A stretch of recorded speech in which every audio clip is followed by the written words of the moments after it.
Yes, partner. Kahit anong problema sa palay, kayang-kaya natin solusyonan ang sitwasyon sa tanim mo. Kahit isang linggo na lang, pwede pa tayo, partner.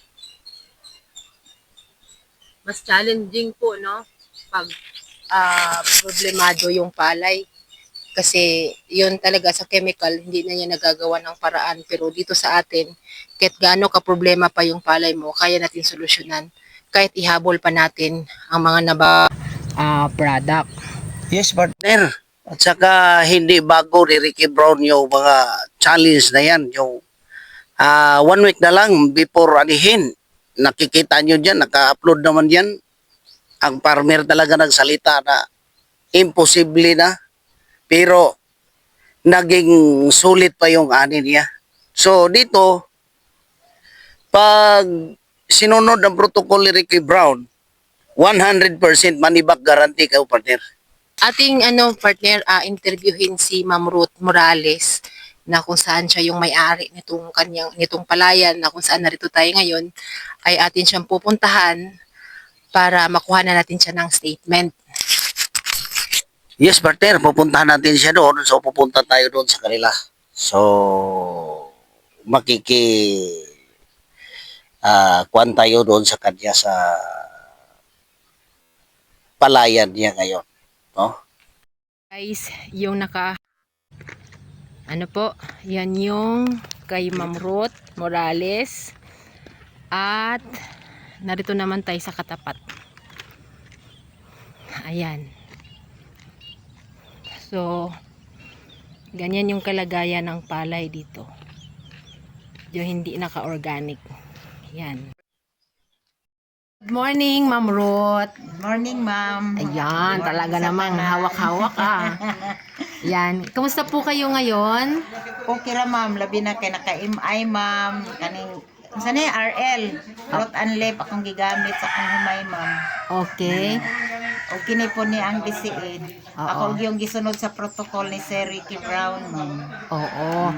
So, nandun kami galing sa iyong palayan kanina at may mga kunting spotting pero ang maganda doon, hindi ka nag-spray ng lasong chemical. Wala. Ay, wala, ma'am. Wala dyan.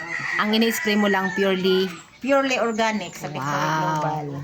Kaya lang, sa susunod tayo ay magta-transplant ng 12 days Yes. para mas maraming butil. Ang napagtagumpayan lang natin ngayon ay hindi kayo nag-spray ng An chemical. chemical, synthetic. Wala. Wala dyan ko nag-spread synthetic. Yan. So, congrats po, Ma'am Ruth, no, sa iyong palay at nanghihinayang ako dahil pure organic, no, kasi wala talaga siyang spray. Sana makatikim tayo niyan, kaya lang mapupunta sa NFA, no?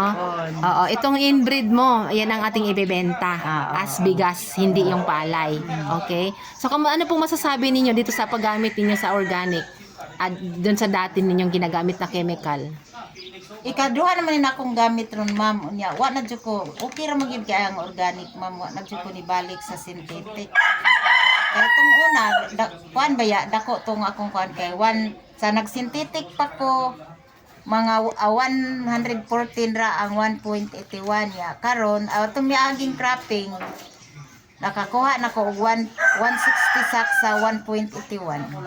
So, dating 114 114 adtong unsa man sa mga nakaraan. 114 sacks niya na sa synthetic to. Oh. Paggamit na ko itong miaging cropping o kaning Victory Global sa full harvest ko an. 160 ang 1.81 hectare niya. Karon ikaduha na po din akong cropping aning sa Victory Global kaning sa kuan. Kumusta po yung tipid dun sa mga ginamit nyo sa dati at ngayon? Okay raman, ma'am. Okay ra. Ibig sabihin, yung sa chemical at saka dito, kamusta yung gastos mo? Mas murag makakuan ko ani kay dili man ingon daghan pod akong abono ko ano man akong abono dito kay bali unom ra ka sako. Oo. Kay tulo-tulo ra man sa una kay mo sa abono bi ako tag 15 ka sako. Oh.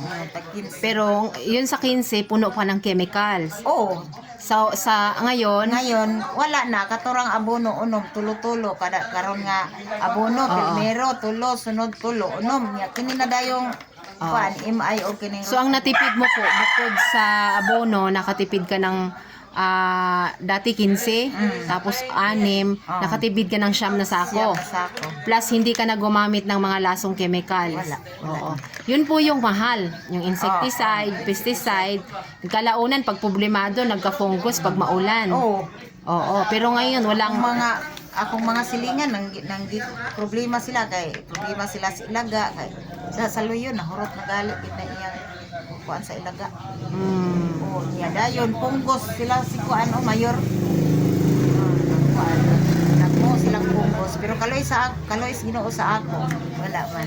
Yan. Congrats, Ma'am Ruth. Nakita man ni Sir Ricky Brown wala Yes. man. Okay ra jud ako may kalis Ginoo. Oo. Nandun po kami kanina at talaga naman malulusog, no? So, tuloy-tuloy pa natin yung application niya hanggang sa mag 90 days para pati yung abagahan magkaroon siya ng laman.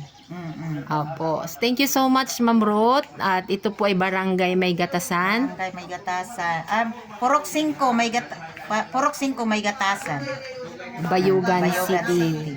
Ayan. Kayo po ay napapanood sa buong Pilipinas. At yung iba po nating client ay nasa ibang bansa pa. Yan, makikilala nila si Ma'am Ruth Morales. Yes. Thank you po. Salamat.